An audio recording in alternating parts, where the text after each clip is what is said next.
if you refer to somebody as a leader, they're only a leader if they've got followers. It doesn't come with a title, right? Yeah. And you know, and they can be managing or responsible or in charge of a team of people.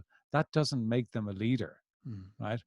And the leader has to create that space, and you know, has really got to create that space where the conversation can take place, and the conversation, you know, it's a safe place to have it. That if I'm part of the team, a member of the team, and I raise it, I'm not going to think, oh, you know, Peter's going to get the next opportunity Peter gets to stab me in the back. He'll really knife me for this one, you know. And you know, and people won't say it in those words, but they actually are thinking that, right? And so it's not a safe place. And also, it's not a safe place. I don't want to be vulnerable in that team. I don't want to show that I don't understand, don't know, got it wrong, whatever it might be.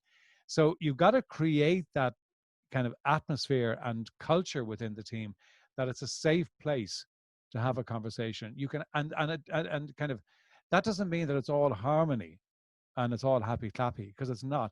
You can actually have the tough discussions. And to be honest with you, if you're not capable of having the tough discussions, you're not raising the issues. So you've got to be able to have those tough discussions, and it's not personal. And when you walk away, you don't carry it with you. And it's some very often I find with kind of managers of teams is that they kind of don't want to. They know there's an issue, and because you always know, right?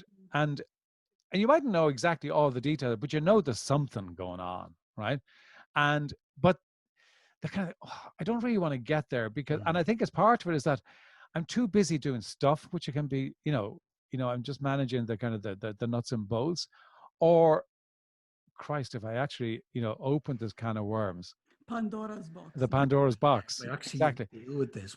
Yeah, what's the how will I deal with it, right? And and what if it's about me? Oh, Right? Yeah, that's a big one. Yeah, so I think there is that. You've got to be, when you're leading people, you've got to be a mixture of all sorts of things. But one of the things, there's got to be a little bit of bravery, but you've also got to be prepared to be vulnerable, right? And very often, I think people feel, well, I've got to have all the answers. And what if we start a conversation and I don't have the answers? Yeah. I say, well, that's fine. Just say you don't, right? Because because the opposite of that is that I want to appear to be, I know everything and I've got I'm on top of everything, right? Nobody actually believes that, for starters, because nobody actually believes that you are, right? Even no much the persona you want to create, that you do have it. But also, it means that I've got a barrier, right? There's a barrier in front. I'm portraying something that's not me and that's not real. And unless you're prepared to be real as a leader, and being real is, warts and all, and, that you don't know everything about everything. In fact, you probably know not an awful lot about a lot, right?